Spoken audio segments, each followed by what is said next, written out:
ಹೋದಾಗ ಅವ್ರು ನೋಡೋ ಶೈಲಿನೇ ಬೇರೆ ಇತ್ತು. ಆದರೆ ಇವತ್ತು ಕಂಪ್ನಿ ಯಾರು ಸಹ ಅದಕ್ಕೆ ನೀವು ಅವನೇನಾದ್ರು ತಕ್ಷಣಕ್ಕೆ ಉತ್ತರ ಕೊಡಿ. ಯಾಕಂದರೆ ಸಾಗರದಲ್ಲಿ ಅದು ನಮ್ಮ ಫಂಡಮೆಂಟಲ್ ರೈಟ್. ಅದನ್ನು ಕೇಳಾಗಿ ಅನ್ನೋದನ್ನ ನಾವು ತೋರಿಸಬೇಕಾಗುತ್ತೆ. ವಿಶೇಷ ಮುಂದಿನ ದಿನಗಳಲ್ಲಿ ಎಲ್ಲರೂ ಸೇರಿ ಇನ್ನೂ ಹೆಚ್ಚು ಶಕ್ತಿ ಈಗ ಕಾರ್ಯಕ್ರಮದಲ್ಲಿ ಕೇಳಿದ ಹಾಗೆ ಕಾರ್ಯಕ್ರಮದಲ್ಲಿ ಊಟ ದಯಮಾಡಿ ಕಾರ್ಯಕ್ರಮ ಮುಗಿದ ನಂತರ ಊಟವನ್ನು ಮಾಡಿಕೊಂಡೇ ಹೋಗಬೇಕು ಅಂತ ಹೇಳಿ ಕೇಳಿಕೊಳ್ತೇವೆ.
ಅಗಸ್ತ್ಯ ಮೋಟರ್ಸ್ ಅವರ ದೇವು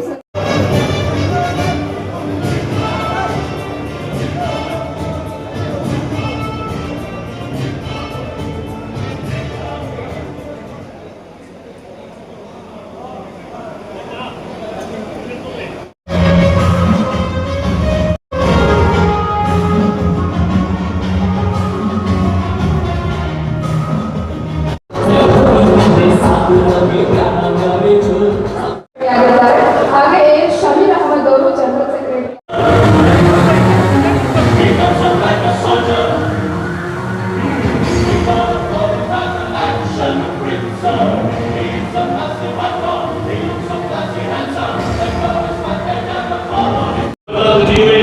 ಅತ್ತಿಬೆಲೆ ಗಡಿ ಭಾಗದಲ್ಲಿದ್ದು ಗಡಿ ಭಾಗದ ಲಾರಿ ಮಾಲೀಕರ ಸಂಘವನ್ನು ಈ ದಿನ ಈ ರಾಜ್ಯದ ಸಾರಿಗೆ ಸಚಿವರು ವಿಶೇಷವಾಗಿ ಉದ್ಘಾಟನೆ ಮಾಡಿದ್ದಾರೆ. ಈ ಒಂದು ರಾಜ್ಯ ಮಟ್ಟದ ಲಾರಿ ಮಾಲೀಕರ ಸಂಘದ ಅಧ್ಯಕ್ಷರಾದ ಷಣ್ಮುಗಮ್ಮರು ಭಾಗವಹಿಸಿದ್ದಾರೆ. ಈ ಗಡಿನಾಡು ಲಾರಿ ಮಾಲೀಕರ ಸಂಘದ ಅಧ್ಯಕ್ಷರಾಗಿ ಅದಾವುಲ್ ಅವರನ್ನು ಆಯ್ಕೆ ಮಾಡಿಕೊಂಡು ನಮ್ಮ ಅಲಬಾಕಾಶ್ ಅವರು ಅಮ್ಜೂರ್ ಅವರು ವಿಶೇಷವಾಗಿ ಈ ಕಾರ್ಯಕ್ರಮಕ್ಕೆ ಬರಲೇಬೇಕಂತೇಳಿ ಅಪೇಕ್ಷೆಯನ್ನು ಪಟ್ಟಾಗ ಈ ಕಾರ್ಯಕ್ರಮ ಸಂಘಟನೆಗಳಿಗೆ ನಾವು ಬೆನ್ನೆಲುಬಾಗಿರ್ತೀವಿ, ಸಂಕಷ್ಟ ಬಂದಾಗ ಜೊತೆಯಲ್ಲಿ ಇರ್ತೀವಿ, ಈ ಸಂಘಟನೆ ಬೃಹದಾಗಿ ಬೆಳಿಬೇಕು, ನಿಮ್ಮ ಈ ರೀತಿಯ ಸಂಘಟನೆಗಳು ಸಹಕಾರ ಕ್ಷೇತ್ರದ ಮುಖಾಂತರ ಬೆಳೆದು ಈ ನಿಮ್ಮ ಬಂಧುಗಳಿಗೆ ವಿಶೇಷವಾದಂಥ ಆರ್ಥಿಕ ಸಮಸ್ಯೆಗಳ ಪರಿಹಾರಕ್ಕೆ ಮುಂದಾಗಿರಬೇಕಂತೇಳಿ ಅವರಿಗೆ ಶುಭ ಕೋರಿ ನಾನು ಬಹುಶಃ ಈ ರಾಜ್ಯದ ಇತಿಹಾಸದಲ್ಲಿ ಅನೇಕ ಸರ್ಕಾರಗಳನ್ನು ನೋಡಿದ್ದೇನೆ. ಈಗಿರ್ತಕ್ಕಂಥ ಸಿದ್ದರಾಮಯ್ಯನವರ ನೇತೃತ್ವದ ಸರ್ಕಾರ ಗೊಂದಲದ ಗೂಡಾಗಿ ಮುಖ್ಯಮಂತ್ರಿಯ ಕುರ್ಚಿಗಾಗಿ ರಾಜ್ಯದ ಕಾಂಗ್ರೆಸ್ ಪಕ್ಷದ ಅಧ್ಯಕ್ಷರು ಮತ್ತು ಈ ರಾಜ್ಯದ ಮುಖ್ಯಮಂತ್ರಿಗಳು ಬೀದಿಯಲ್ಲಿ ಬಡಿದಾಡಿಕೊಂಡು ಆಡಳಿತ ವ್ಯವಸ್ಥೆಯನ್ನು ಧಿಕ್ಕರಿಸಿ ರಾಜ್ಯದ ಜನತೆಯ ಸಮಸ್ಯೆಗಳಿಗೆ ಪರಿಹಾರವನ್ನು ಹುಡುಕದೆ ರಾಜ್ಯದ ಆಡಳಿತವನ್ನೇ ದಿಕ್ತಪ್ಪಿಸಿ 1000 ದಿನಗಳ ಆಡಳಿತದ ಆಚರಣೆ ಮಾಡ್ತಾರೆ ಅಂತ ಹೇಳಿದ್ರೆ ಬಹುಶಃ ಈ ರಾಜ್ಯದ ಜನ ನಿರಾಶೆಗೆ ಒಳಗಾಗಿದ್ದಾರೆ.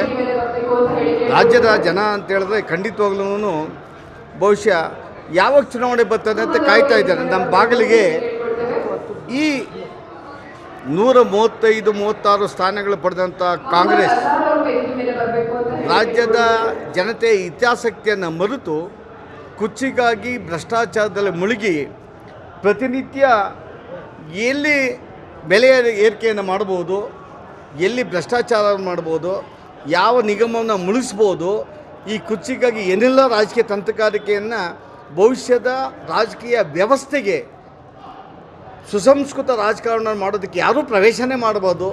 ಆ ರೀತಿ ವಾತಾವರಣ ನಿರ್ಮಾಣದಲ್ಲಿ ನಿಸ್ಸಿಂಬರು ಕಾಂಗ್ರೆಸ್ ಅವರು, ಸಿದ್ದರಾಮಯ್ಯರು, ಡಿ.ಕೆ. ಶಿವಕುಮಾರ್ ಅವರನ್ನು ಇವರ 1000 ವರ್ಷದ ಸಾಧನೆ. ಅತ್ತಿಪಲ್ಲಿ ಗಡಿನಾಡು ಲಾರಿ ಮಾಲೀಕರ ಸಂಘ ಕಳೆದ 30 ವರ್ಷ ಇದ್ದರೂ ಕೂಡ ಆ್ಯಕ್ಟಿವ್ ಇರಲಿಲ್ಲ. ಇವತ್ತು ಅದನ್ನು ಪ್ರಾರಂಭ ಮಾಡಿದ್ವಿ.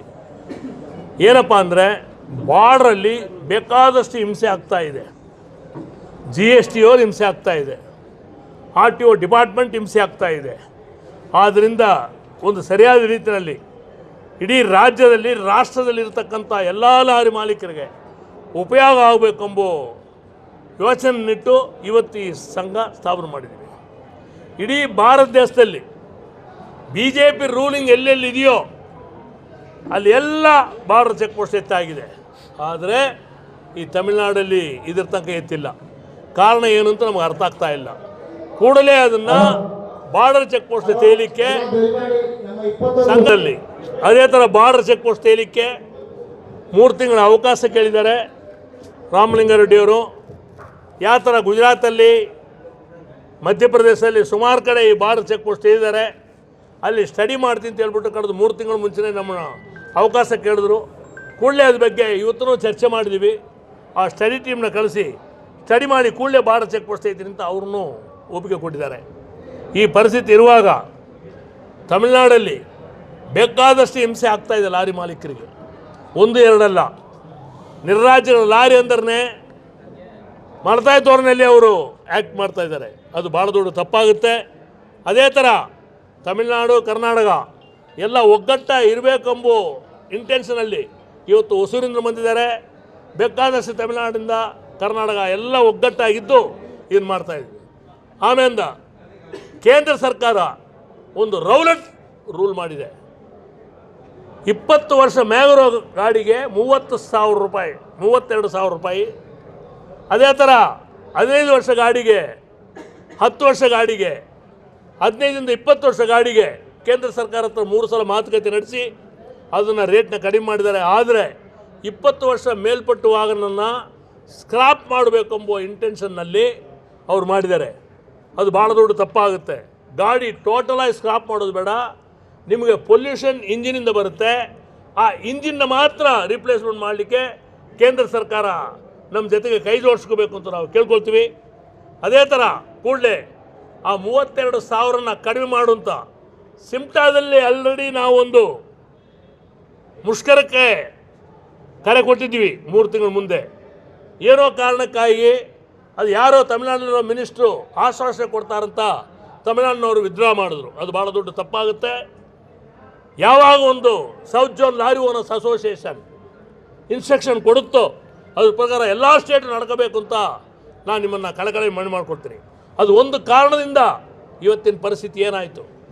ಕರ್ನಾಟಕದಲ್ಲಿ ಸ್ಟಿಕ್ಕರ್ ಇಲ್ಲ, ಕರ್ನಾಟಕದಲ್ಲಿ ಸ್ಪೀಡ್ ಗವರ್ನರ್ ಇಲ್ಲ, ಕರ್ನಾಟಕದಲ್ಲಿ VLTD ಪ್ಯಾನಿಕ್ ಬಟನ್ ಇಲ್ಲ. ಆದರೆ ತಮಿಳುನಾಡಲ್ಲಿ ಅದು ಅಳವಡಿಸೋ ಪರಿಸ್ಥಿತಿ ಯಾಕಪ್ಪ ಆಯಿತು? ಆದ್ದರಿಂದ ಕೂಡಲೇ ತಮಿಳ್ನಾಡು ಲಾರಿ ಓನರ್ಸ್ ಅಸೋಸಿಯೇಷನ್ ಅಧ್ಯಕ್ಷರು ಕೂಡ ಇದ್ರ ಬಗ್ಗೆ ಚರ್ಚೆ ಮಾಡಿ ಮಾಡೋ ತೀರ್ಮಾನನ ತಗೊಂಡು ಅದ್ರ ಪ್ರಕಾರ ನಡ್ಕೋಬೇಕು ಅಂತ ಅವ್ರಿಗೂ ಕೇಳ್ತಾ ಇದ್ದೀನಿ. ಈಗ ಪಂಜಾಬಲ್ಲಿ ಸ್ಟೇಟ್ ಟೋಲ್ ಇತ್ತು, ಒಂದೇ ದಿನ ತೆಗೆದುಬಿಟ್ರು. ಅಲ್ಲಿ ಕಾಂಗ್ರೆಸ್ ಸರ್ಕಾರ. ಆದರೆ ನಮ್ಮ ಕರ್ನಾಟಕದಲ್ಲಿ ಸ್ಟೇಟಲ್ಲಿ ರೋಡ್ ಹಾಕ್ಬಿಟ್ಟು ಸ್ಟೇಟ್ ಟೋಲ್ ಕಲೆಕ್ಟ್ ಮಾಡ್ತಾ ಇದ್ದಾರೆ. ಆದರೆ ಹಳೆಯ ರೋಡ್ಗೆ ಪೇಂಟ್ ಮಾಡಿಬಿಟ್ಟು ಅದೇ ರೋಡ್ಗೆ ಟೋಲ್ ಕಲೆಕ್ಟ್ ಮಾಡಿದ್ರೆ ಯಾವ ಥರ ನ್ಯಾಯ ಆಯಿತು? ಕಳೆದ ಬಜೆಟ್ಗೆ ಮುಂದೆ ಬಜೆಟ್ಗೆ ಸಿದ್ದರಾಮಯ್ಯ ಅವರು ಹೇಳಿದ್ರು, ನಾವು ಒಪ್ಕೊಂಡ್ವಿ. ಆದರೆ ಈಗ 3 ವರ್ಷ ಆಗಿ ಕಲೆಕ್ಟ್ ಮಾಡ್ತಾ ಇದ್ದಾರೆ. ಇದು ಭಾಳ ದೊಡ್ಡ ತಪ್ಪಾಗುತ್ತೆ. ಕೂಡಲೇ ಆ ಟೋಲ್ನ ರಾಜ್ಯ ಸರ್ಕಾರ ಹಿಂದೆ ಪಡಿಬೇಕು. ಇದೆಲ್ಲ ಒಗ್ಗಟ್ಟಾಯಿದ್ದು all India motor transport congress 26ನೇ ತಾರೀಕು ಡೆಲ್ಲಿಯಲ್ಲಿ ಮೀಟಿಂಗ್ ನಡೀತಾ ಇದೆ. ಅದರಲ್ಲಿ ಒಂದು ಗಟ್ಟಿ ನಿರ್ಧಾರ ತಗೊಳ್ತಾ ಇದ್ದೀವಿ. ಕೇಂದ್ರ ಸರ್ಕಾರ ಹಾಕಿರೋ ಟೋಲು, ರಾಜ್ಯ ಸರ್ಕಾರ ಹಾಕಿರೋ ಟೋಲು, ಇದ್ರ ಮ್ಯಾಗ ಭಾಳ ದೊಡ್ಡ ಚರ್ಚೆ ಮಾಡಿ ಒಂದು ಸಬ್ಜೆಕ್ಟ್ ಟೋಲ್ ಮ್ಯಾಗ ನಾವು ಅನಿರ್ದಿಷ್ಟಕಾಲ ಮುಷ್ಕರಕ್ಕೆ ರೆಡಿ ಆಗ್ತಾ ಇದ್ದೀವಿ. ನಾವು ಟೋಲ್ ಕೊಡಲ್ಲ ಅಂತ ಹೇಳ್ಬಿಟ್ಟು ಯಾರಿಗೆ ಹೇಳಲ್ಲ, ಟೋಲ್ ಕೊಡೋಕೆ ರೆಡಿ ಇದ್ದೀವಿ. ಅಟಲ್ ಬಿಹಾರಿ ವಾಜಪೇಯಿ ಪ್ರೈಮ್ ಮಿನಿಸ್ಟರ್ ಇರುವಾಗ ಹತ್ತಿಪಲ್ಲಿ ಟು ಕೃಷ್ಣಗಿರಿ ಟೋಲ್ ಓಪನ್ ಮಾಡಿದ್ರು. 540 ಕೋಟಿ ಖರ್ಚಲ್ಲಿ ಮಾಡಿದ್ರು. 2,000 ಕೋಟಿ ಕಲೆಕ್ಟ್ ಮಾಡಿ ಕೂಡ ಇವತ್ತಿನ ತನಕ ಆ ಟೋಲ್ನ ಬಿಡ್ತಾ ಇಲ್ಲ. ಆದ್ದರಿಂದ ಪಾರ್ಲಿಮೆಂಟಲ್ಲಿ ನಿತಿನ್ ಗಡ್ಕರಿ ಅವರು ಅನೌನ್ಸ್ ಮಾಡುವಾಗ 65,000 ಕೋಟಿ ಎಂಟೈರ್ ಕಂಟ್ರಿನಲ್ಲಿ 973 ಟೋಲಲ್ಲಿ ಕಲೆಕ್ಟ್ ಆಗ್ತಾ ಇದೆ ಅಂತ ಹೇಳ್ತಾ ಇದ್ರು. ಆಯಿತು, ದೇಶದಲ್ಲಿ 90 ಲಕ್ಷ ವೆಹಿಕಲ್ ಇದೆ. ಅದರಲ್ಲಿ 60-70 ಲಕ್ಷ ಗಾಡಿ ಹೈವೇಲಿ ಓಡ್ತಾ ಇದೆ. ನಾವು 1 ಲಕ್ಷ ರೂಪಾಯಿ ಒಂದು ಗಾಡಿ ಕೊಡೋಕೆ ರೆಡಿ ಇದ್ದೀವಿ. ಆದರೆ ಸರ್ಕಾರ ಒಪ್ತಾ ಇಲ್ಲ, ನಮ್ಮನ್ನು ಲೂಟ್ ಮಾಡ್ತಾ ಇದೆ. ಆದ್ದರಿಂದ ಸರ್ಕಾರ ಎಚ್ಚರಿಕೆ ತಗೊಂಡು ಮಾಡಿದೋರೆ ಅಲ್ಲೆಲ್ಲಿ ಟೋಲ್ನಲ್ಲಿ ನಾವು ಗಾಡಿ ನಿಲ್ಲಿಸಬೇಕಾಗುತ್ತೆ. ಅದ್ರ ಬಗ್ಗೆ 26ನೇ ತಾರೀಕು ಡೆಲ್ಲಿನಲ್ಲಿ ಚರ್ಚೆ ಮಾಡಿ ಒಂದು ಸರಿಯಾದ ನಿರ್ಧಾರ ತಗೊಳ್ಳೋಕ್ಕೆ ಲಾರಿ ಮಾಲೀಕರು ರೆಡಿ ಆಗ್ತಾ ಇದ್ದಾರೆ. ಆದ್ದರಿಂದ ಕೇಂದ್ರ ಸರ್ಕಾರ, ರಾಜ್ಯ ಸರ್ಕಾರ ಇಬ್ಬರು ಒಗ್ಗಟ್ಟಾಗಿ ಲಾರಿ ಮಾಲೀಕರಿಗೆ ಒಂದು ಸರಿಯಾದ ನ್ಯಾಯ ಕೊಡಬೇಕು ಅಂತ ನಾನು ಕಳಕಳಿ ಮಾಡ್ಕೊಳ್ತೀನಿ. ಇವತ್ತು ನಮ್ಮ ಅತ್ತಿಬೇಲೆ ಗಡಿನಾಡಲ್ಲಿ ಯಾವುದು ಲಾರಿ ಅಸೋಸಿಯೇಷನ್ ಇರಲಿಲ್ಲ. ನಮ್ಮ ಗುರೂಜಿಗಳ ನೇತೃತ್ವದಲ್ಲಿ ಇವತ್ತು ಅತ್ತಿಬೇಲೆ ಗಡಿನಾಡು ಲಾರಿ ಮಾಲೀಕರ ಸಂಘವನ್ನು ಉದ್ಘಾಟನೆ ಮಾಡಿದ್ದಾರೆ, ಅದ್ದೂರಿಯಲ್ಲಿ ಮಾಡಿದ್ದಾರೆ. ಅವರ ನೇತೃತ್ವದಲ್ಲಿ ಅವರ ಹಿಂಬಾಲಕರಾಗಿ ಅವರು ಏನು ಹೇಳ್ತಾರೆ ಅದನ್ನು ಪಾಲಿಸಿ ನಾವು ಇದನ್ನು ಮುಂದುವರಿಸ್ಕೊಂಡು ಒಂದು ಗಟ್ಟಿ ಅತ್ತಿಬೇಲೆ ಗಡಿನಾಡಲ್ಲಿ ಒಂದು ಗಟ್ಟಿ ಥರ ಲಾರಿಗಳೊಂದು ಒಗ್ಗಟ್ಟಿಂದ ನಡ್ಕೊಂಡು ಹೋಗ್ತೀರಂತ ನಿರ್ಧಾರ ತೊಗೊಳ್ತೀರಂತ ಈ ಮೂಲಕ ನಿಮಗೆಲ್ಲ ತಿಳಿಸ್ತೀನಿ. ಜೈ ಕರ್ನಾಟಕ. ತೀರ್ಮಾನ ತೊಗೊಂಡಿದ್ದೀವಿ. ಇನ್ನು 3 ದಿವಸದ ಒಳಗಡೆ ಟೋಲ್ನವ್ರಿಗೆ ಮನವಿ ಮಾಡ್ತೀವಿ. ಲೋಕಲ್ ರಿಜಿಸ್ಟ್ರೇಷನ್ ಹತ್ತಿಪಲ್ಲಿ ಗಾಡಿ ಲಾರಿ ಎದಿದೆಯೋ ಅದನ್ನು ಕೂಡಲೇ ಅವ್ರು ಬಿಡಬೇಕಾಗುತ್ತೆ. 2 ಕಿಲೋಮೀಟ್ರಿಗೆ ನಾವು ಟೋಲ್ ಕೊಡೋಕೆ ರೆಡಿ ಇಲ್ಲ. 1 ಕಿಲೋಮೀಟ್ರ್ ಇರಲ್ಲ. ಡ್ರೈವರ್ನ ಕರ್ಕೊಂಬರೋಕ್ಕೆ ಹೊಸೂರಿಗೆ ರಿಪೇರಿಗೆ ಗಾಡಿ ಹೋಗಿ ಬಂದರೆ ನಾವು ಟೋಲ್ ಕೊಡ್ಬೇಕು. ಯಾಕೆ ಕೊಡ್ಬೇಕು ನಾವು? ಆದ್ದರಿಂದ ಹತ್ತಿಪಲ್ಲಿಯಲ್ಲಿ ಒಂದು ಲಿಸ್ಟ್ ಕೊಡ್ತಾ ಇದ್ದೀವಿ. ಹತ್ತಿಪಲ್ಲಿ ಸ್ವಂತವಾಗಿರ್ತಕ್ಕಂಥ ಲೋಕಲ್ ಗಾಡಿಗಳು, ಲೋಕಲ್ ಲಾರಿಗಳು ಗಡಿನಾಡು ಅಸೋಸಿಯೇಷನ್ ಕೊಡ್ತಾ ಇದ್ದೀವಿ. ಆ ಗಾಡಿನೆಲ್ಲ ಕೂಡಲೇ ಬಿಡಬೇಕು. ಇಲ್ದೋರೆ 20ನೇ ತಾರೀಕಿಂದ ಒಂದು ದಿನ ಅವಕಾಶ ಕೊಡ್ತೀವಿ. ಇಲ್ದೋರೆ ಎಂಟೈರ್ ಟೋಲ್ ಜಾಮ್ ಬಂದಾಗುತ್ತೆ. ಯಾಕಂದರೆ ಇಷ್ಟು ದಿನ ನಮ್ಮ ಹತ್ರ ಲೂಟ್ ಮಾಡಿಬಿಟ್ರು. ಒಂದು ಸಂಘ ಸಂಸ್ಥೆ ಇಲ್ಲ ಎಂಬುದಕ್ಕೆ ಕಾರಣ ಇದು. ಅದೇ ಥರ ನಾವು ಈ ಹತ್ತಿಪಲ್ಲಿ, ಆನೇಕಲ್ ಲೋಕಲ್ ಲಾರಿ ಮಾಲೀಕರೆಲ್ಲ ಒಗ್ಗಟ್ಟಾಗಿದ್ದು ಯಾವುದೇ ಕಾರಣಕ್ಕೆ ಗೂಡ್ ಶೆಡ್ ಬರ್ತಾ ಇದೆ, ಆ ಗೂಡ್ ಶೆಡ್ಡಲ್ಲಿ ಹತ್ತಿಪಲ್ಲಿ ಆನೇಕಲ್ ಗಾಡಿಗಳು ಓಡಲಿಕ್ಕೆ ಎಲ್ಲ ತೀರ್ಮಾನ ತೊಗೊಂಡ್ಬಿಟ್ಟಿದ್ದಾರೆ ಇವತ್ತು. ಆದ್ದರಿಂದ ಅದನ್ನು ಕೂಡ ಇಲ್ಲಿರ್ತಕ್ಕಂಥ MLA ಅವ್ರ ಜೊತೆಗಿರಬೇಕು. ಅದೇ ಥರ ರೈಲ್ವೆ ಡಿಪಾರ್ಟ್ಮೆಂಟ್ ನಮ್ಮ ಜೊತೆಗೆ ಕೈ ಜೋಡಿಸ್ಕೋಬೇಕು. ಯಾಕಂದರೆ ನಾವು ಲೋಕಲಲ್ಲಿರೋರು, ನಮ್ಮದು ಜಾಗ ಕೊಟ್ಟಿದ್ದೀವಿ, ನಮಗೆ ರೋಡ್ ಜಾಗ ಕೊಟ್ಟಿದ್ದೀವಿ. ಬೇಕಾದ ಸೌಲಭ್ಯ ನೀವು ಮಾಡಿಬಿಟ್ಟು ನಮಗೆ ಫಂಡಮೆಂಟಲ್ ರೈಟ್ಸ್ ಇದೆ ಕೇಳಲಿಕ್ಕೆ.